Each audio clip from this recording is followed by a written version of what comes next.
The gladiator, Peter Doocy, squares off with John Kirby during a White House press briefing. We have the United States military killing the leader of Al-Qaeda. Ron DeSantis has been invited on The View. Go figure. Disney's pushing their LGBTQ agenda by making Obi-Wan Kenobi bisexual. And Los Angeles County is hiring non-citizens for government jobs. All that and more here on The Bald Brad Show.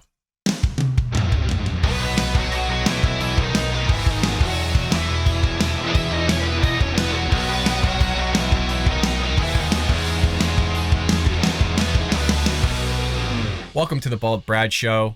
It is Wednesday, August 2nd, and we are making our way right along through this week, exposing the hypocrisy of the left and the damage the Democrat Party is doing to this great nation.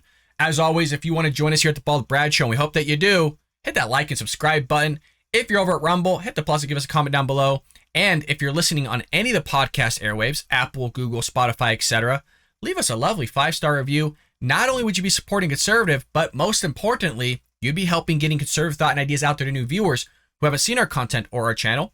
So your help and support would be greatly appreciated. With that being said, we got a heck of a lineup today on these stories and headlines, folks. There is some bad news as always because heck, the Democrat Party is running all three branches of the government. But at the same time, Joe Biden actually did something good. And like I've said many of times, I don't want to just continually hound the guy. We got to find something we can praise him about. And finally, we have that today.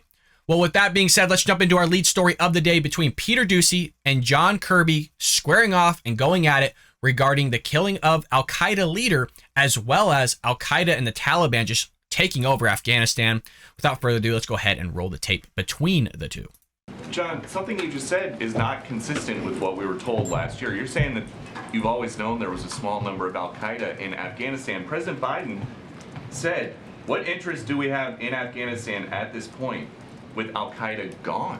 Uh-oh. Yeah, I mean, in a major way, Al-Qaeda was not playing. No, wait, let me finish. Did you see his response? I'm sorry. It's almost as bad as Karine Jean-Pierre. I mean, Karine Jean-Pierre is the worst. And maybe it's John Kirby and then Jen Psaki. We'll have to do a restructuring and ordering of just who is the worst at their job. But the man did not know how to answer that. I'm sure he wasn't even aware that the president even ever said something like that. But damn, Peter Doocy coming out of the gates, the gladiator, hitting him hard with that right hook. They weren't playing a major role in operations or resourcing or planning in Afghanistan. But Peter, I know specifically because I was at a different podium a year ago, and we talked about the fact that Al-Qaeda had a presence in Afghanistan, but small and not incredibly powerful or potent. And I think, again, without getting into not incredibly powerful or potent, but hell, they just took over the entire country in the matter of a few hours. Obviously, I'm being facetious. It wasn't a matter of a few hours, but damn, it was what, under a week or about 7 days? They just took over the entire country, put back in Sharia law. You know, basically took all over the women, raping and pillaging people, but they were small. They didn't have it. They barely had anybody there. They were gone, according to the president. Unbelievable. We would still assess that to be the case. So we know that the Taliban was harboring the world's most wanted terrorist. You guys gave a whole country to a bunch of people that are on the FBI most wanted list. What did you think was going to happen? I would take issue with the premise that we gave a whole country to. Thank you. I was looking for the pause button. Thank you, for the love of God, Peter. We've been saying this exact same thing. What did you think was going to happen when you did this? And not just what you think was going to happen when you did this, but the way that you did it. I mean, literally, Biden just rolled out of bed. Somebody dialed the phone for him and said, Mr. President, here's John Kirby. Here, go ahead and execute this thing. And everybody's looking around like maybe this isn't the way to go about it. But hell, the president authorized it. Let's go ahead and do it. You got 13 American soldiers getting blown up. You left thousands of Americans in Afghanistan. You left billions of dollars of military-grade equipment. But hey, you know, we didn't know. We didn't think it was that bad. Come on. Terrorist groups. I mean, again, I'd encourage you to ask. The world's #1 terrorist. How is that not giving the country to a terrorist sympathizing group? If not giving them permission to have terrorists just sit on a balcony. The question, I mean, Peter, the way you asked that, it makes it sound like we owned Afghanistan a year ago. It wasn't our country. It was an independent sovereign state. And the president made a bold decision to end a war that had been going on for 20 years because he believed then and still believes now that our national security interests are best met by meeting the threats of today, not the threats of 2001. And so he's doubling down on the execution of pulling out of Afghanistan. Our national security is doing a lot better. That you just gave terrorists an entire country. And not only did he believe it then, but he believes it now. Oh my God. I've always said the messaging from this administration is just garbage. It's absolute garbage. And he's just going to continue to peddle this stuff to the American people and make it seem like it's nonchalant. And no biggie. It's an entire country now full of terrorists that have the potential of killing us here in our country. Oh, great. I don't want to relitigate the whole war here, but obviously no one anticipated the Ghani government to fall as fast as it did. But we said at the time that as we depart Afghanistan, we're going to keep... Nobody expected. What are you talking about? A lot of us expected what was going to happen. And that's why we said it needed to be strategically done if you were going to do it under the Trump administration. And even Trump was aware of, hey, we shouldn't leave billions of dollars of military grade equipment there. And he was questioning, well, how are we going to do it? You had the military themselves saying, well, we should just leave it there. And Donald Trump was trying to push back on it because it's taxpayer dollars. It's our military weaponry that's being left to terrorists. So Donald Trump knew that it wasn't just a good idea to pull out just willy-nilly and just kind of go, oh, okay, well, let's just get the hell out of here. We'll leave everything there, give it to the terrorists and just arm them so they could take over an entire country. And you got this guy here, John Kirby, saying all these things. It is content, folks, but it is absolutely batshit crazy at the same time. It is nuts that he's saying this. Vigilant. We're going to stay ready, and we're not going to let Afghanistan become a safe haven for terrorists who threaten our homeland. And this past weekend, we proved that case precisely. But so now that you know that the Taliban... We're not going to allow it to be a safe haven for terrorists. I can't keep pausing it after every other word he says. We got to listen to the guy, but I can't help it. There's so much nonsense that's spewed by him and Karine Jean-Pierre that I have to pause it after every sentence because it's asinine. It is ludicrous. It's crazy.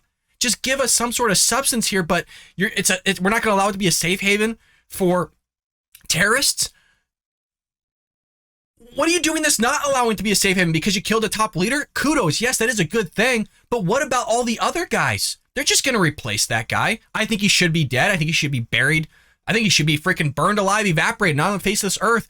I agree that we should have killed him, but you just killing that guy doesn't remove the fact that you're literally allowing a safe haven of terrorists to run roughshod over an entire country. Taliban is not living up to the part of the deal that they made with the U.S. to not let Afghanistan be a place that terrorists feel like they can be safe. What are you going to do about it? Well, that gets to Peter's question. I'm not going to telegraph decisions that haven't been made or policy initiatives one way or the other. I would just say for some spectacular terrorist attack in the U.S. to then say, oh, well, there's terrorists. If we were, Peter, in Afghanistan, now we can go get them. If we were, Peter, then we wouldn't have taken the hit on Saturday, the strike that we took on Mr. Zawahiri, if we were just waiting. This isn't about waiting. It's about watching. What? I'm getting kind of like George W. Bush Jr. vibes off this guy. It's not about waiting. It's about watching. Okay. If you're watching something for something to happen, isn't that waiting at the same time? Like, if I'm watching the previews of a movie, I'm kind of sitting there waiting for the movie to start. So, God. Like I said, folks, some of these guys get paid $180,000 of taxpayer dollars. But, what do they care, right? I mean, like I said, they just left billions of dollars, taxpayer dollars of military-grade equipment in Afghanistan for the terrorists. So why am I trying to rationale the paying of these great people? And we watched very closely, and we acted on what we learned. And I would go so far as to say not only the American people are safer as a result of President Biden's decision, but the rest of the world is safer. Does that mean that the threat from al-Qaeda is over? No, of course it's not. Now, they'll have to make some decisions here, and we'll watch that too. And if we discern a threat to the American homeland again from them or any other terrorist group, the president will reserve the right to take that action again. We're going to go around. Okay. All right. Well, there's John Kirby. The right hook off the beginning just phased him because he was dazed and confused and didn't know where the hell he was, kind of like Joe Biden. So Peter Doocy, he's the gladiator, you guys. The guy is a national treasure. He should have a statue of himself outside of Fox News corporate because, damn, he is obliterating this White House. And he's doing it pretty much in a respectful fashion. Now, some Democrats I could see not looking at it as a respectful way of what he's doing, interrupting, kind of pushing things. Look, that's his job. That's what reporters are supposed to do. There's a way of going about it. I think he does it perfectly because you look at kind of what CNN would do with Jim Acosta. The guy was just an a-hole. Where Peter Doocy comes across as nice. He seems like a sweet guy, family guy. You know, the way that he does it is not yelling. It's not, you know, being crazy and psycho like Jim Acosta and others at CNN. So I think he's doing great work for the American people trying to get answers out. Now, leading into our next story of the day, this is where the good news comes in, and this is where we do have to praise not just our United States military, but Joe Biden for executing it and getting that authorization out there for our troops to do the work of killing the lead terrorist or a top leader of Al-Qaeda. So the United States carried out a successful counterterrorism operation to kill top Al-Qaeda leader, Al-Zawahiri, I believe is how you say it. Forgive me. I am terrible with last names. I mean, heck, just normal last names I struggle with. Not this is like next level. But terrorism experts quickly pointed out that the glaring problem with the operation was that this guy was targeted while standing on a balcony of a house in Kabul, the capital of Afghanistan. So that's what Peter's talking about. It wasn't like this guy was just on the outskirts in a freaking cave that was manufactured and just standing out there having a nice little stogie or whatever the hell they smoke over there. This guy was literally in the capital of Afghanistan. I mean, this would be like somebody standing in the freaking Washington, D.C. capital area on their balcony at a nice 5-star hotel, sipping on gin, having a nice stogie, and, you know, basically being killed. So by somebody standing in Washington, D.C., where the capital is, or maybe in the front lawn of the White House, whatever the hell it may be, you know, kind of shows that the Taliban have taken over the country. The capital shows. If you take the capital, you've pretty much taken over the country. You take over the White House, I mean, hell, you've pretty much, in a symbolic way, taken over the United States, which is why the British did what they did on burning it. The country in which Americans died for 20 years before President Joe Biden's disastrous withdrawal 1 year ago. God, I mean, the word disastrous doesn't even do justification for what the hell took place just 1 year ago. Well, what do experts say about all this? It is a little bit contradictory because the White House is peddling one piece of information while the experts are kind of pushing out another piece of information. The successful operation was only possible because of the close relationship between the Taliban and Al-Qaeda, which itself was only possible because of the collapse of the Afghanistan government last year. Basically saying, well, if we didn't have pulled out, we would have never been able to get this guy in the first place. There is some truth to that. There is some truth that certain consequences follow up with certain actions that ends up being positive at the end of the day. According to expert terrorism analysts, the narrative that al-Zawahiri's death was a counterterrorism success masks the undeniable truth that Taliban-controlled Afghanistan is a safe haven for Al-Qaeda. This is the portion that I'm saying where the White House is peddling one thing, the experts are saying something else, where it's become a safe haven for Al-Qaeda, even though you have John Kirby on the podium lying and spinning it, very similar to what we see with Karine Jean-Pierre and the White House press secretary each and every day. That is because of Roggio explained al-Zawahiri was hidden in plain sight, i.e. he was not hiding at all. I mean, it sounds like another guy that we're all familiar with from 2001. His name is Osama bin Laden. Granted, he wasn't hiding necessarily in plain sight, like standing on a balcony. He was walking around at least in a compound. But I mean, same exact thing with these countries that are just harboring these massive terrorist entities and organizations. And, you know, good. So this guy deserves to get a bullet, and hopefully it was right through his head, multiple. Well, this terrorist leader was killed in this neighborhood in a home run by a deputy of, and I can't even pronounce that guy's name. There's so many D's and Q's. I'm not even going to try. Well, this deputy is, of course, one of two deputy Taliban emirs, as well as the interior minister. Zawahiri could not operate in Afghanistan, particularly in Kabul, without the consent of the Taliban. He wasn't in the remote mountains of Kunar or other places, these distant provinces around the area. He was in the Taliban's capital. But remember, they didn't take over the country. According to John Kirby, that's not a safe haven whatsoever because we killed one guy. Again, I don't want to diminish us killing the guy. It's a big deal that we did, but you're kind of spinning this whole thing because you let an entire terrorist organization, an entity, take over an entire nation, but now you're going to say something else that's, oh, well, it's not a safe haven, even though we killed the main guy in the capital of that country. The tight-knit relationship between the Taliban and al-Qaeda is no secret. In fact, the United Nations reported just last month and disclosed that al-Qaeda leadership reportedly plays an advisory role with the Taliban, and the group remains close. Shocker. We're all shocked. We're all baffled. Oh my God. None of us are baffled. None of us are shocked that this is taking place. Just in the same way John Kirby just said, you heard it in the last segment. Oh, well, we would have never thought that they would have taken over the country as quick as they did. What? What is that? Okay, first of all, what does that say about our intelligence? What does that say about our United States military in terms of counterintelligence or counterterrorism and intelligence? What does that say about them? That you were wrong that bad and nobody's going to talk about that? Or do we all think you're lying because we don't believe our counterterrorism and our intelligence is that bad? I tend to be the latter because I support our military. I'm not saying we get everything right, but damn. I mean, what a massive wrong that was if we were that far off where it's like, oh yeah, they took it in a matter of like a week. Let's not talk about that though. Let's peddle this other stuff where it's not a safe haven. So meanwhile, you have this terrorism analyst echoed these people's reaction by saying that Zawahiri, after years of hiding and immense operation security, was killed on a balcony in a wealthy downtown neighborhood of Kabul. It just shows what a drastic sense of empowerment al-Qaeda leadership has felt under Taliban rule in Afghanistan. 100% correct. You have the balls to go out onto a balcony.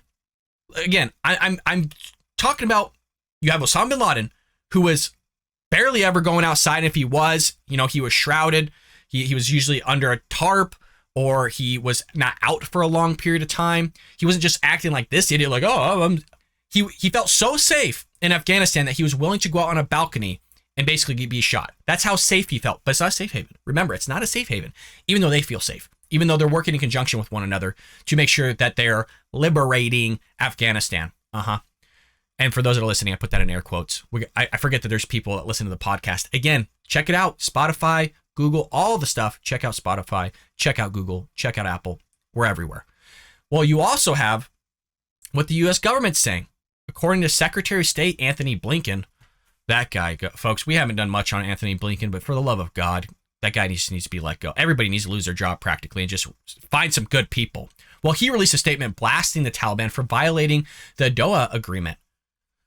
Oh, gee, got a bunch of terrorists not agreeing or following through with an agreement from the United States.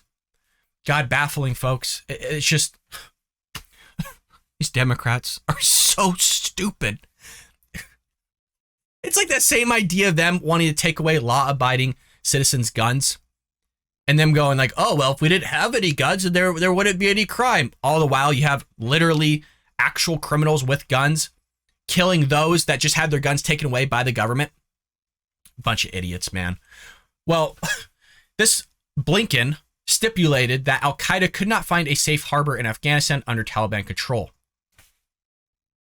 Folks, we just went over the story with you. This guy's gotten it wrong, and he's our Secretary of State. Could you get any more idiotic?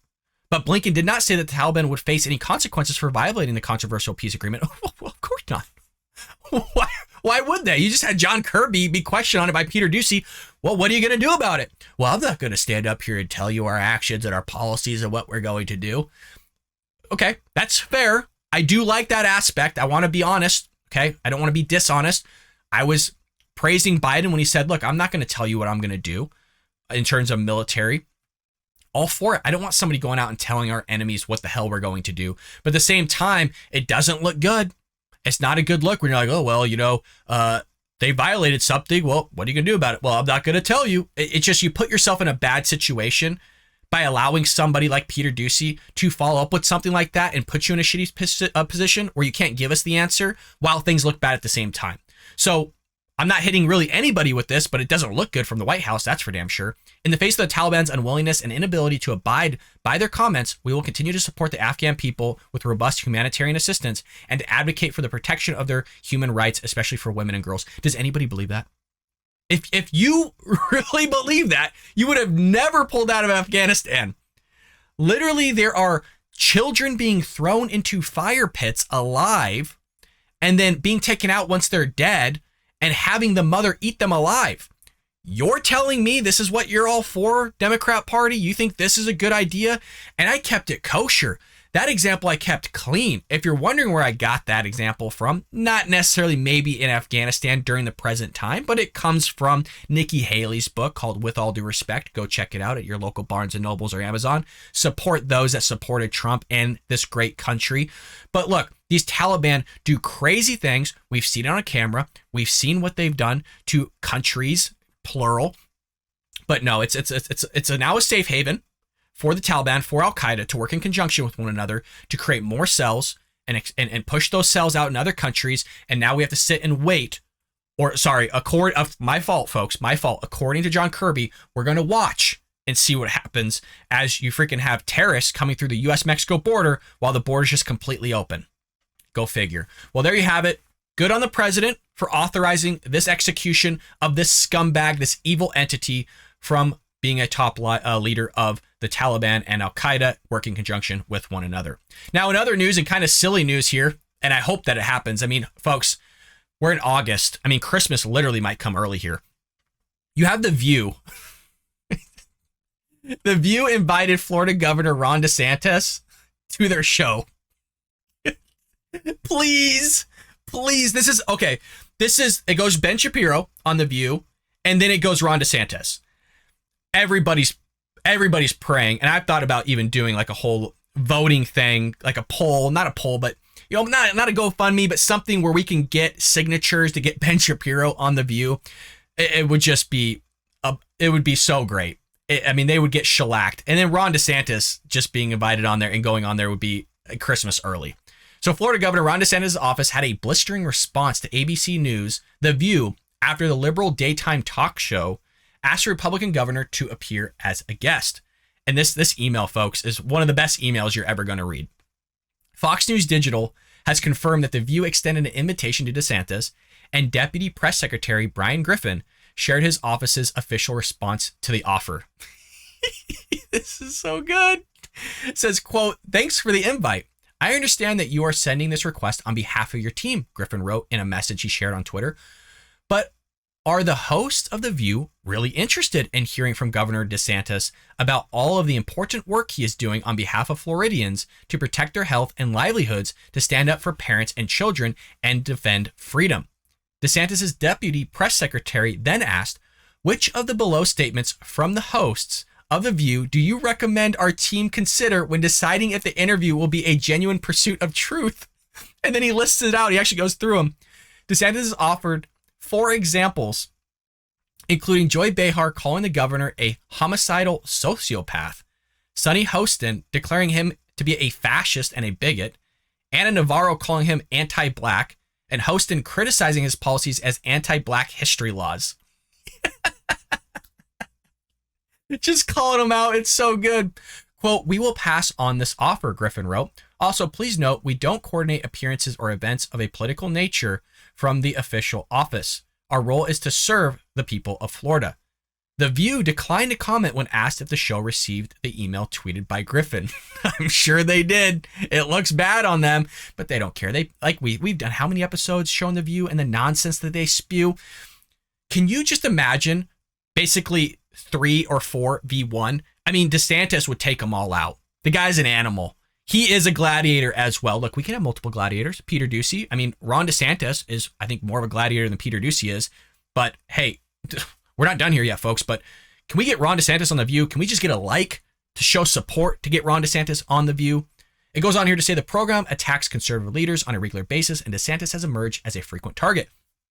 Hostin at one point labeled him Death Santis for his coronavirus policies, but at no point is going to call Newsom the Death or the Grim Reaper or whatever like that for him putting certain policies or being a hypocrite while shutting down everything, shutting down restaurants, people's businesses, all the whole spiel that he was doing during COVID-19 while he was going out with his rich friends and buddies, maskless, to nice restaurants when everybody else was shut down, or going to sporting events with no masks while everybody else had to have their masks on, putting in certain mask mandates. No. They have an agenda. They want to go against conservatives. They don't want people to vote Republican. They're very clear on their agenda, and I hope Ron DeSantis goes on and just knocks them out with his logic, with his facts. This week, Navarro said Florida was dealing with a housing crisis and an insurance crisis and a climate crisis, and that DeSantis was too focused on children being exposed to drag shows. DeSantis recently filed a complaint with Our House literally the letter R, house, a Miami restaurant for hosting lewd activity while minors were present, according to the New York Post. The ABC News program criticized the governor for this stance. So when he stands up for his constituents, it's very clear what his constituents want, the people of Florida, the Floridians. He's getting hounded by other people, the Democrat Party, the progressive left, for standing up for his citizens, for his constituents, of which he was elected to do. It's so crazy to me that the Democrat Party, just the other day, says, oh, well, you know, the Republicans are going way too far right. That was echoed by The View. Are you kidding me? You're literally, your whole party is for open borders, illegal immigration, terrorists to come across, in a nutshell, sex trafficking, because you want open borders and what's taking place at the U.S.-Mexico border. You're for fentanyl and drugs just across the border. You're for abortion literally to the point of birth, and in some cases, from some Democrats, after birth, the baby's been given born, it's crying, it's doing the whole thing, and you still want it to be killed. Your party has gone so far left that now you want children to be indoctrinated in the school system to guide them to get their schlong chopped off and their boobs removed at a young age. You want them to have hormone enhancers, puberty blockers. You're showing them how to masturbate in the 2nd grade through cartoons. So we've gone too far right. How about you've gone so far left, the progressive left are going, what the hell's wrong with you? Quote, do I think a 5-year-old should be at a drag show? No. But you know what? This is from Anna Navarro, by the way. But you know what? If you are for parental choice when it comes to your kid wearing a mask to school, if you are for parental choice when it comes to your kid learning about slavery and learning the true history of this country, then why in the hell can't you be about parental choice on whether to take your kid to a drag show or not? Navarro argued. Navarro, a regular fill-in for the show, said people are cherry picking with regard to parental choice. Quote, I look at the top causes of endangerment for children, of children's deaths. It's firearms, it's car accidents, it's drownings. It's not drag queens. I've yet to see a kid that dies from being exposed to a drag queen.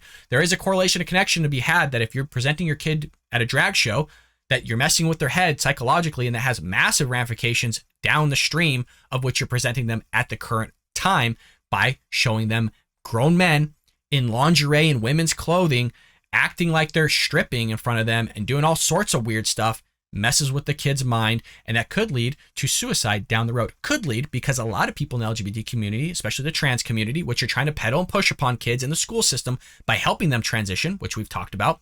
Literally, you have, what is it, Los Angeles County? There's a county somewhere, and I can't even remember. We do so many news shows. There's a county that's basically implementing Planned Parenthood within the school, within the district, like on campus. We'll have a clinic that will help kids and basically help refer them to outside Planned Parenthood without their parents' knowledge, without their parents' consent. We'll refer them out to places to get certain help to help them transition. So this is what the left want to peddle. This is the stuff the left want to push. But remember, it's Republicans' fault. All Republicans are bad. Don't vote Republican, according to The View. Vote for the left to push all this stuff upon your children. Just great. Well, speaking of this LGBTQ, LMRS, PUST, minus sign divided to the power of 2, all this craziness, you have Disney still pushing this stuff. I mean, Disney is destroying these great franchises called Star Wars, Marvel, potentially Indiana Jones, which we're about to see next year in 2023 with Harrison Ford, the man still donning the freaking hat and whip. Thank God. He's a great man. Some fans are claiming that a new Star Wars book hints that one of its most iconic characters is bisexual. They're taking away one of our greats, folks. Not taking away. I think that might be a little bit too harsh. They are pushing this LGBTQ plus agenda upon one of the greatest characters in film history, in lore, especially in Star Wars, by making him now bisexual. They have to ruin it. They have to continue to ruin everything. And this is a big deal because it's canon. Like this is what they've done with George Lucas's story. Padawan, the latest Star Wars novel, features a teenage Obi-Wan Kenobi in a discussion that has been celebrated by some readers as showing that the Jedi might be interested in kissing both men and women. And there's a screenshot here. I'm not going to bother presenting it because the guy shows like multiple pages of the book and what it says about Obi-Wan Kenobi kissing men and women, blah, blah, blah. It says, quote, not many choices around here. I don't think love is in my future either, and I'm fine with that. A character named Kasul says in the section, as long as I have the power to keep my family safe, that's enough for me. Though I'll admit I've been curious about kissing and why a Jew and Zoe, Bree, enjoy it so much. So if you're ever curious, too, let me know. The exchange continues. Obi-Wan blushed. I will let you know, I mean. Not that I will do it right now with you or anyone. Would he ever get to a point where kissing someone felt like anything less than a betrayal of himself and the Jedi? And if he did get that point, who would he want to kiss?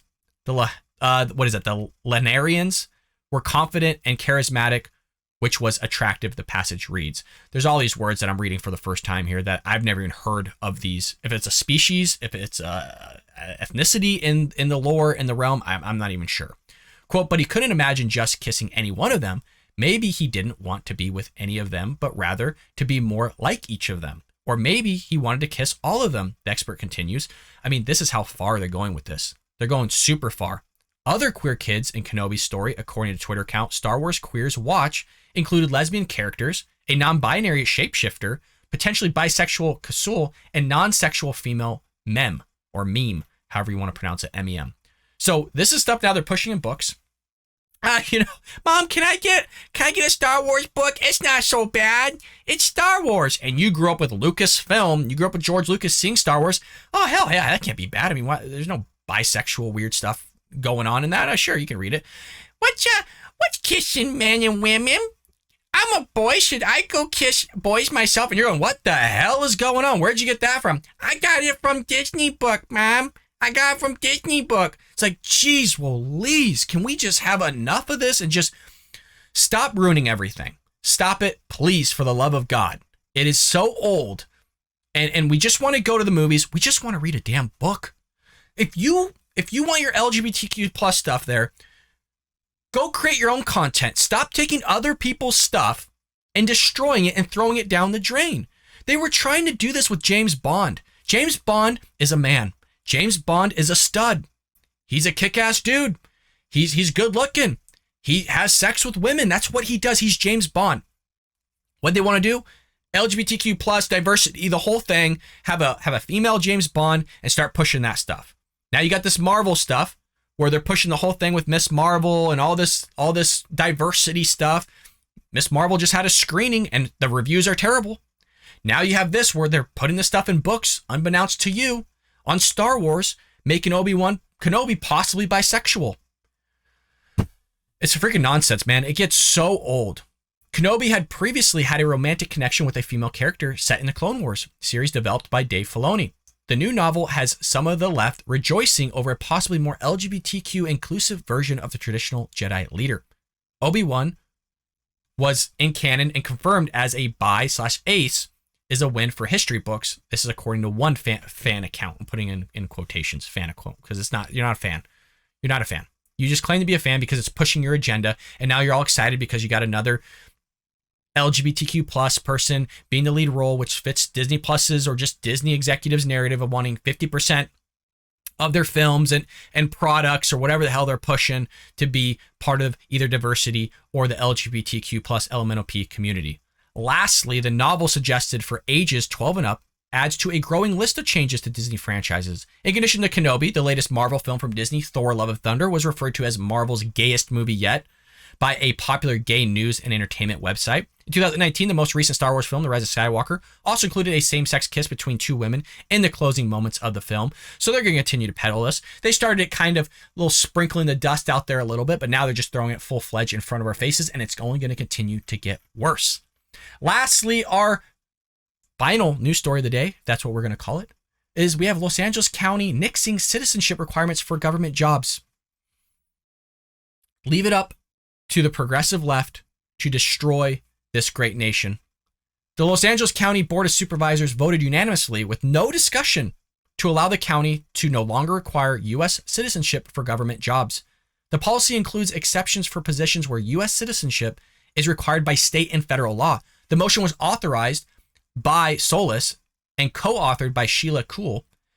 The vote took place last week, so we're just kind of bringing this to your attention now. Those wishing to work for the Los Angeles County Sheriff's Department, as well as many other peace officers hired by the county, will still be subject to citizenship requirements. Why? Why is this being subjected to citizenship requirements, but the other jobs aren't? Why? Because they carry a firearm? What's going on here? Why are you discriminating against different positions? You're all for inclusivity, clearly. Is that now you want non-US citizens to be able to hold government jobs? Is anybody else just baffled by that sentence? You're not a citizen of this country, but you want to hold a government job? Sounds a little odd to me. According to the adopted motion, the new policy ensures that applicants for employment are fairly and equitably considered without regard to national origin, citizenship, or other non-merit factors that are not substantially related to successful performance of the duties of the position. Last year, the Board of Supervisors had asked the Office of the County Council and the Department of Human Resources for an analysis of whether scrapping citizenship requirements for board-appointed county officers or department heads was legal. The report said that citizenship requirement for workers could be waived as long as state and federal law did not explicitly impose a requirement. So this is their way of kind of dancing around federal and state laws a little bit. Well, it doesn't say it explicitly. It kind of mentions it, but explicitly, we're good here. Los Angeles County is a community of immigrants from each corner of the world, Solis wrote in a statement, which the motion was introduced. And while our county government workforce reflects the community it represents, there is room for improvement.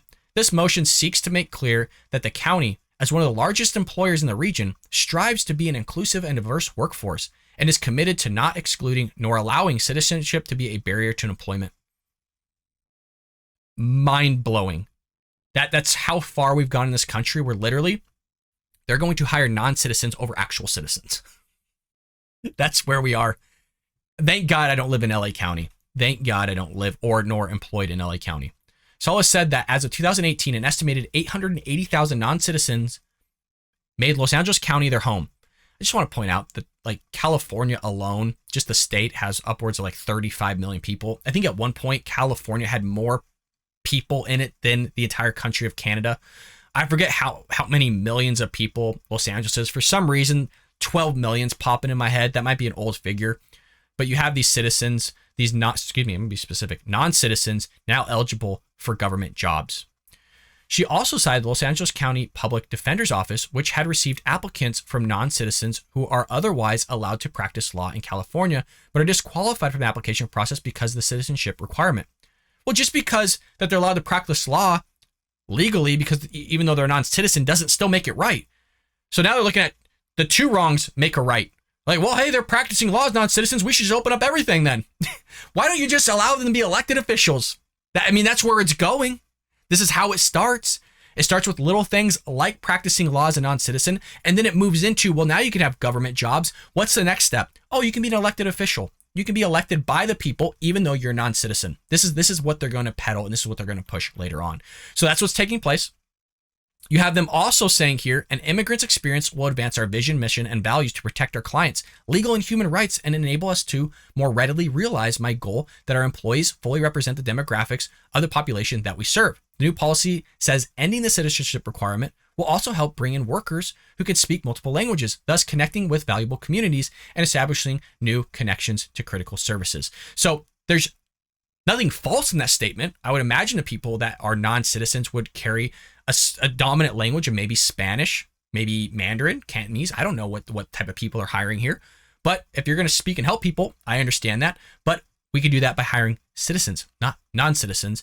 But this is what Los Angeles County wants. This is what the Democrat Party wants, folks. This is where we're going. This is like preluding. We're watching here, like John Kirby and the rest of the Democrat Party that's holding offices, all three branches. We're just watching everything unfold out. We're in a transition phase with everything. And they're throwing this country down the drain. And I'm telling you, the next president is going to have a freaking crap ton of work. If Trump's going to run, buckle up, brother, because damn, you got a lot to fix and a lot to work on. And I hope you're coming in with freaking legs ready to move and run, because shoot, this is bad. There's so much stuff. There's so much crap. We only have an hour-long show. If you guys want me to start running 3-hour shows, we'll do it, because there's so much content that you literally have to pick and choose what you want to cover for the day. We can only talk about recession so much. We can only talk about illegal immigration so much. We can only talk about inflation so much. We can only talk about China so much. We can only talk about Taiwan so much. The same things keep popping back up, but they seem to be getting worse, right? If we were to jump into inflation probably next month, oh, well, hell, it went up 10.1%. from 9.1%.